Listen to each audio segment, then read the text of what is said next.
Okay.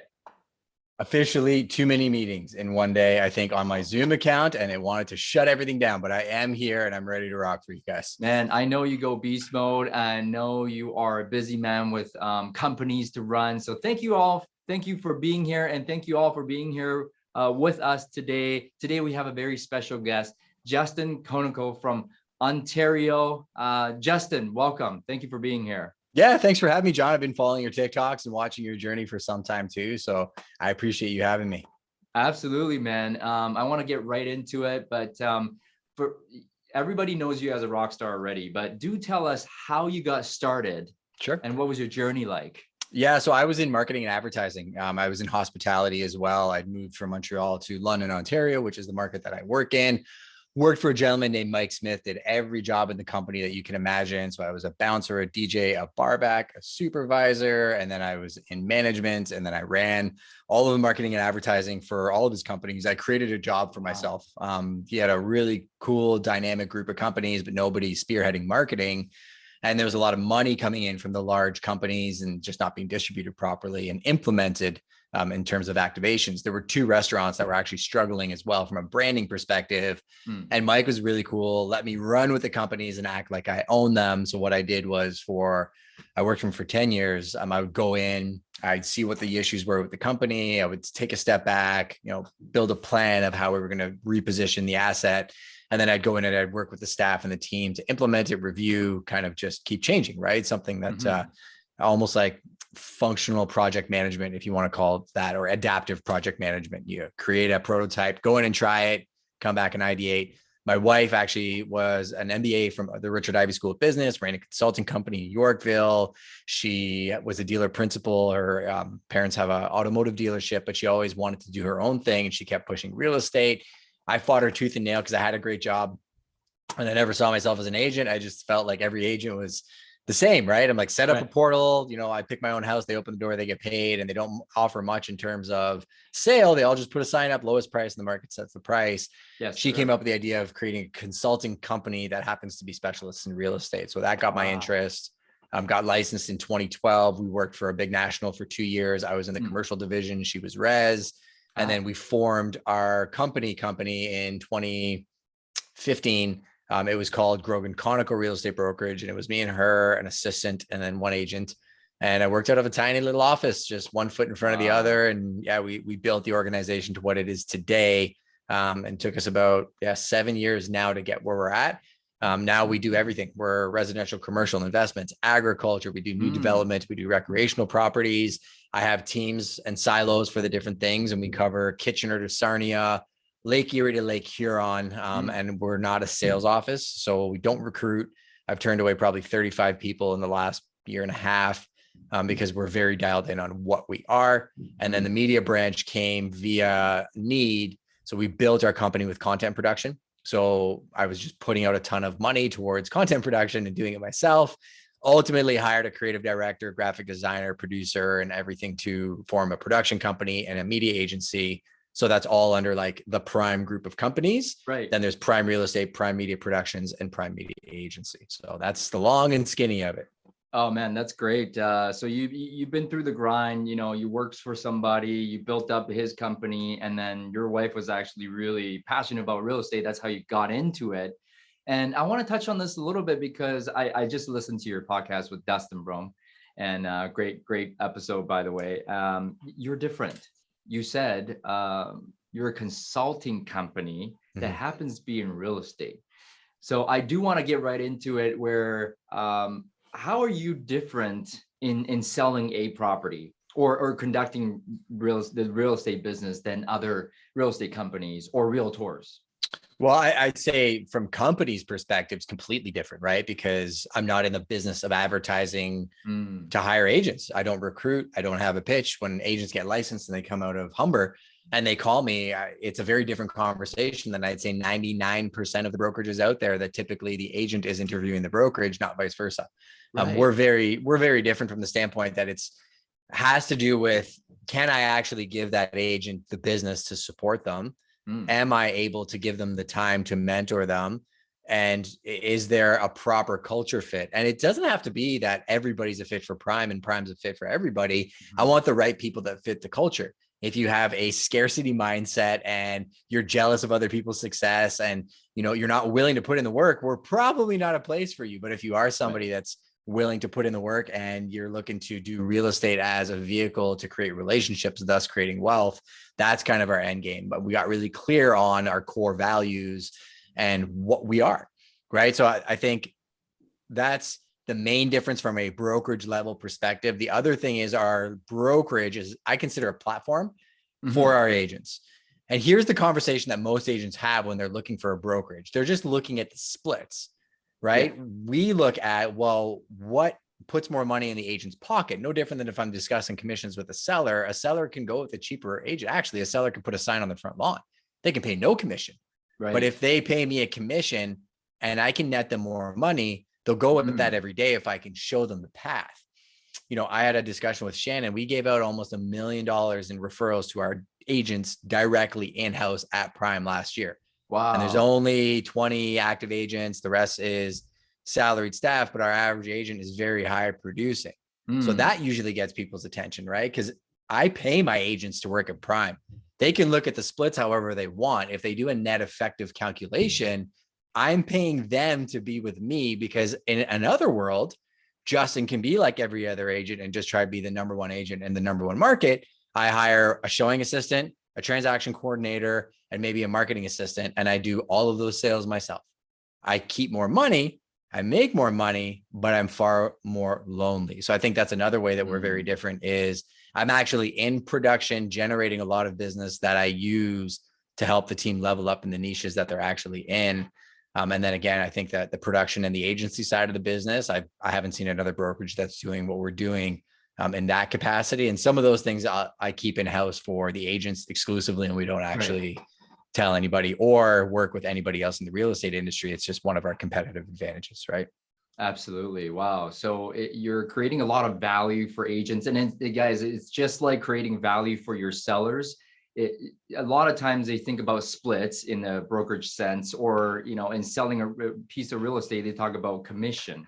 But at the end of the day, everybody just wants to net the most money, including agents. Yep. And so Justin is creating that culture where, you know, they're actually interviewing agents. I really, really like that. You're not just out there recruiting anybody and everybody that has a pulse.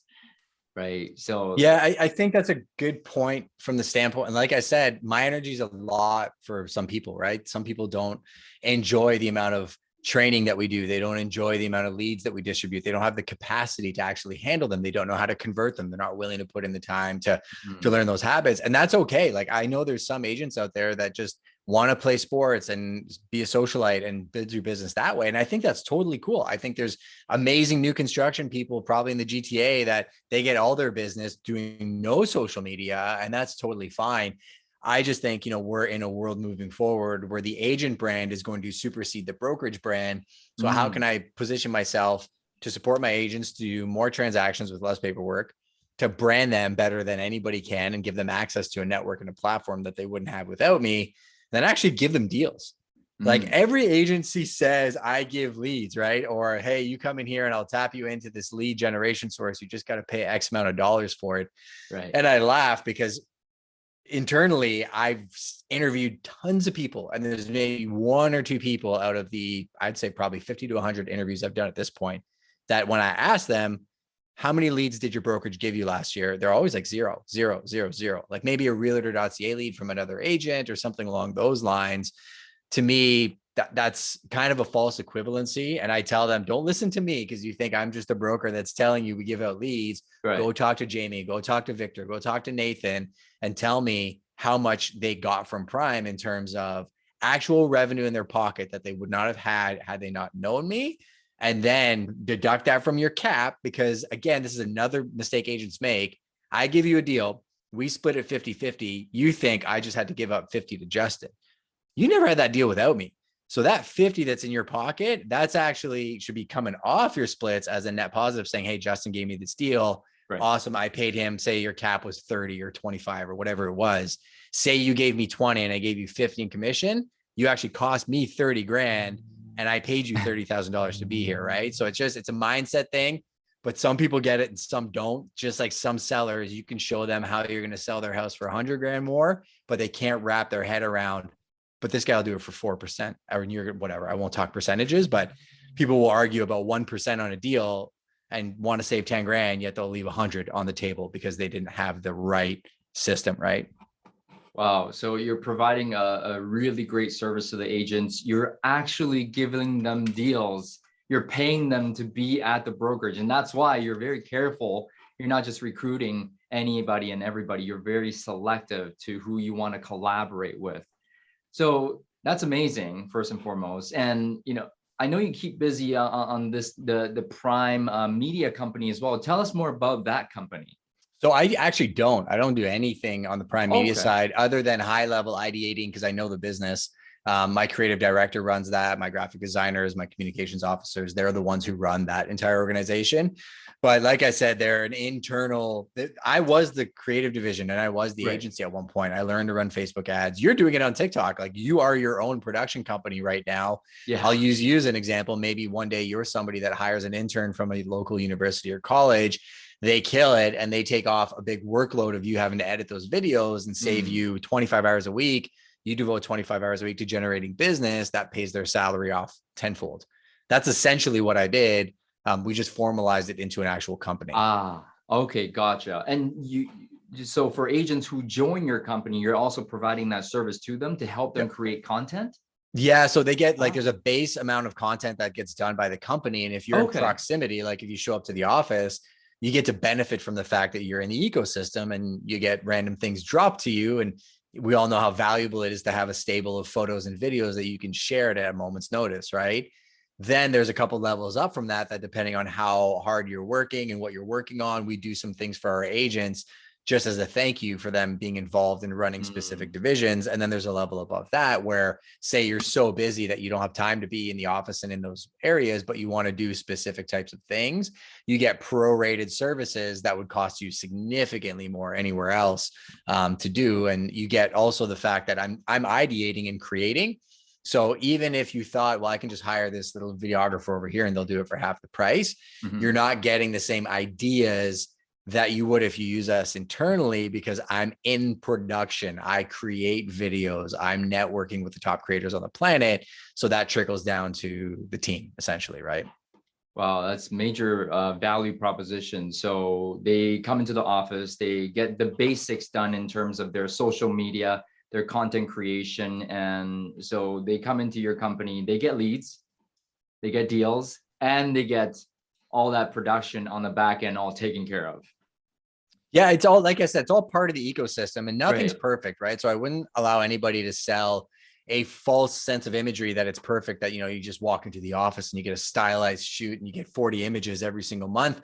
A lot of it is organic, right? The guys are around, they're always shooting, they're capturing behind the scenes, and we're doing different things to make it easy for the agents to access those images. We're putting out vlogs, we're putting out all kinds of things on our YouTube channels that we will feature our agents that we know are building their niches in certain spots.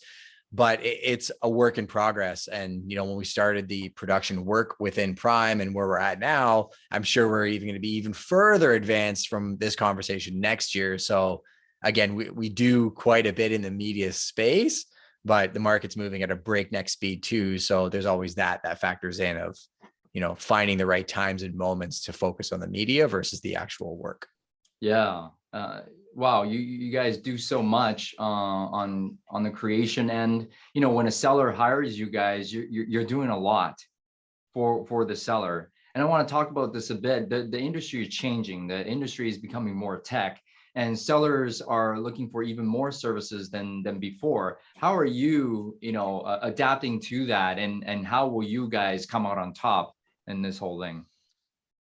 The whole industry is changing. Like I said, right? The more I see other models and hear what other agents are doing, the more we're just swimming out to a blue ocean and trying to create something that's completely different. The model, the way we sell, the way we interact with our clients. I think we use technology to our advantage. So we need to understand as an industry that technology wants to take us out of the transaction. And the only way that they can do that is with data. That's the only thing they have over us is access to data. Consumers don't have access to sold data, but they all know about the third-party apps that you can go on now and you can find sold data. So it's coming. Hasn't really been here. It has been in the States since like 2012. So now if I'm an agent and my only value to a consumer is setting up a portal or hooking them up to the MLS, now I'm scared. I can tell you the data that we pull from our listings, we have a 5 to 10x reach than realtor.ca on our own listings. So now I've actually taken the tech and the data out of the equation, because when I launch a listing and I can show my client, hey, that listing just had 17,000 views on realtor.ca, brought in 12 leads.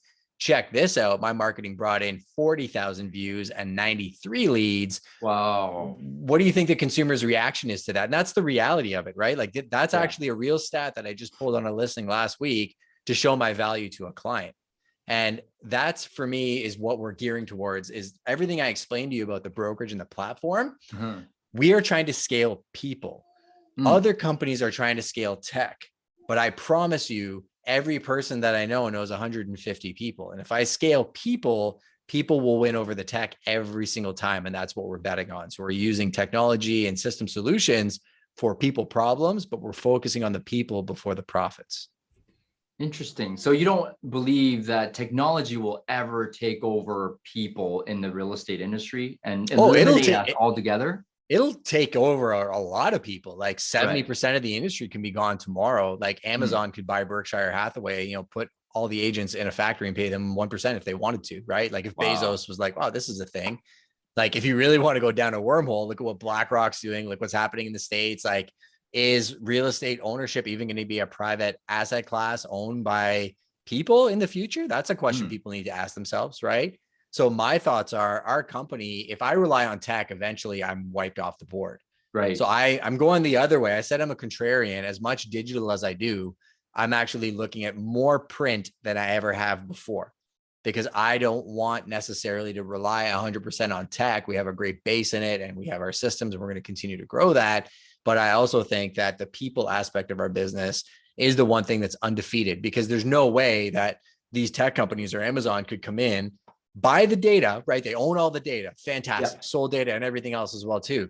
But they don't know the local planner. They don't know the local developers. There's a deal that I'm working on right now. I used to be in the restaurant business.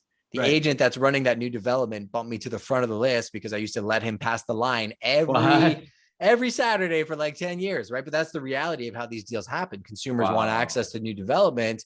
It's a relationship game. So you can scale the tech all you want. You can't compete with me. Amazon can't compete with me locally because it didn't put in 20 years of building relationships, real relationships that it can leverage. And I think that's where we're headed, is use all the tech you want. I got an Oculus. I'm game. I'll be there. I'll know the tech, but I will weaponize the people against the tech all day long. I love that. So guys, you need to have the tech. Yes. You need to get with the times. You need to, increase your level of tech in your business. But at the same time, it's the people that win the game. In a multiple offer situation, when you're the listing agent, you're the buyer's agent and you have 7 to 8 offers, who's going to win at the end of the day? All things being equal, if you know the listing agent, you'll get a leg up. And that's the relationship. That's a human part of it. A machine's not going to be able to win in a multiple offer situation against you. Well, here's the crux of it, right? Because it can be done ethically. Like that agent is going to require some things from me. He's going to require that my buyer be qualified, that all the ducks are up in a row, that it's a clean offer for the builder, and that I save them time. So there's a value prop for his seller that he's going to get a very well qualified buyer and a highly motivated agent to get the deal done, versus a shoddy piece of paperwork just coming through the internet with no idea of who he's selling the property to. Big difference. Huge difference. Huge difference. I do want to talk about this as well. From your podcast, you talked about this is the business where we look at the vision of your life, how you want to build your life, and then build a business around that. And you help your agents do that. Talk a little bit about that. Yeah. So I think for myself, I step back every year and I take a look at what do I want to do, right? We own the real estate company. I have my own personal business and we have a production company and say the agency and some other things that we do. My week involves my faith first, then my fitness, then my family, then my fun, then my finances. My family's more important than my fitness, but the reason I put that first in the morning is to make sure I'm healthy, to make sure I can protect and take care of them. But my family's right up there. My finances is the last thing on that list.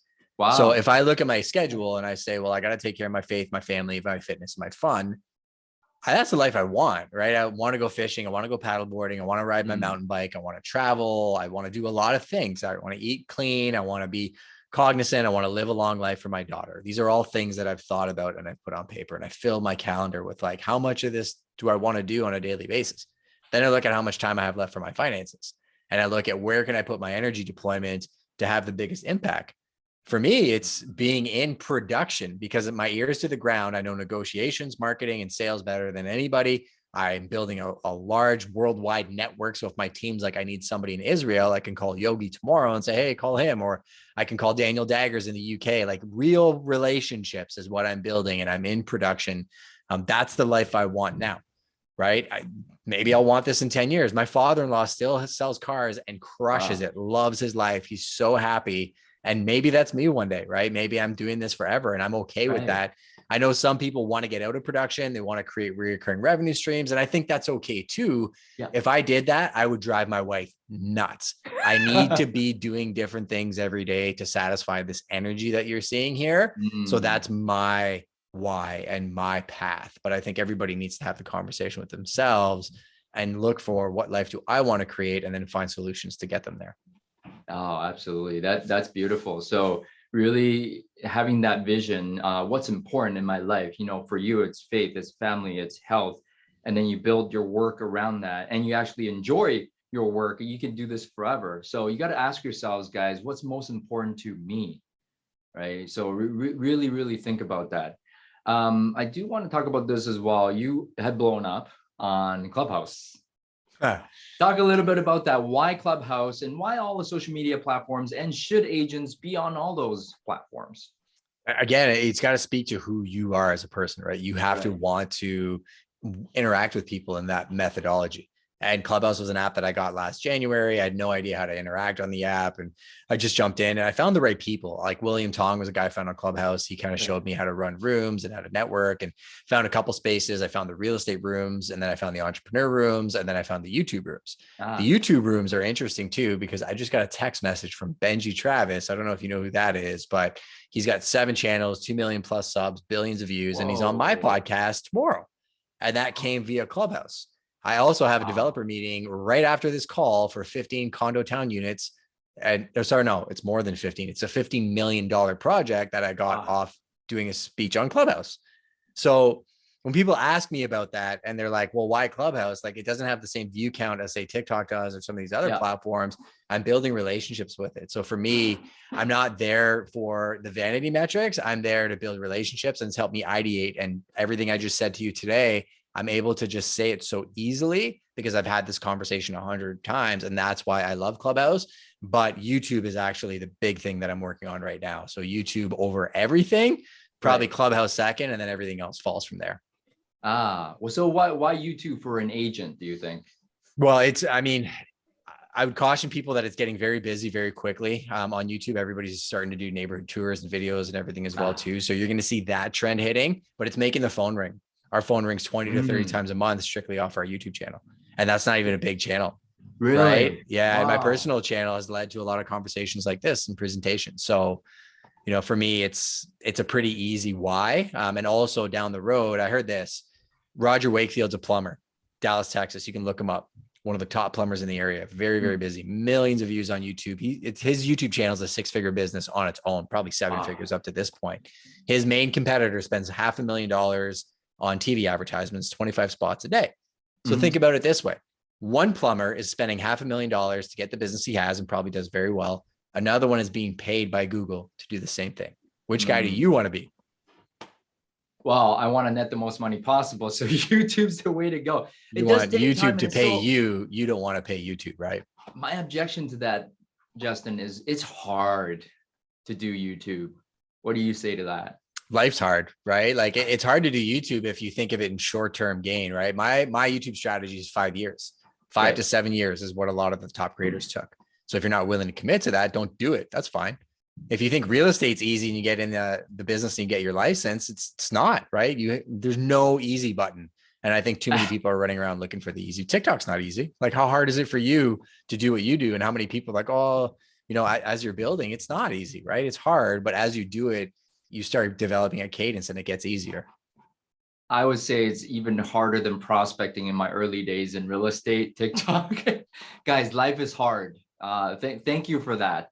Now, if you were to give the audience today, starting off 2022, kick it off the right way.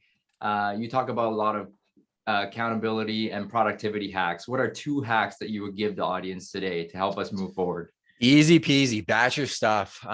So I would say mind sweeping and time blocking. So put 30 minutes in your calendar and just brain dump everything that's in your head on paper and put it somewhere where you can organize it into categories and then put it on your calendar. Everything that's in your calendar, you do.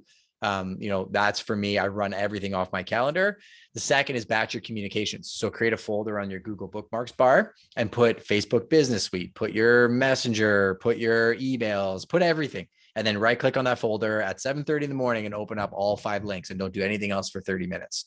That's how you get to inbox zero. That's how you manage your communications, and do it 30 minutes in the morning, 15 minutes at lunch, 30 minutes at night. Don't touch your email throughout the day like everybody does over and over and over, because it actually slows you down from everything else you're trying to do.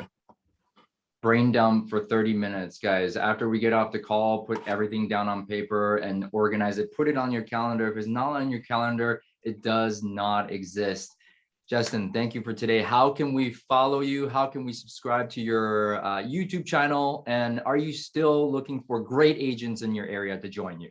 I appreciate you, brother. Like I said, we never say no, right? For me, it has a lot to do with the right people and the right fit. And sometimes people will reach out and they are the right fit, and I can't serve them because we're just too busy with some things that we're involved in. So I would say, we are open to conversations. If anybody wants to reach out, we're definitely open to referrals. If you want to reach me, just go to the chat log. I just dropped the link to my daily routine. So my mind sweeping, calendar blocking, I just dropped a link to that video. And you can sub to that channel if you got any value from this. Subscribe to Justin. He's looking for great people. Justin, thank you so much for all the value that you brought today. And we'll definitely keep in touch. Have a great 2022, guys. All the best. Appreciate you, brother. Thanks, everybody follow John as well. And I'll catch you next time, brother. Thank you, brother. Cheers. Okay. Bye. Okay, bye-bye.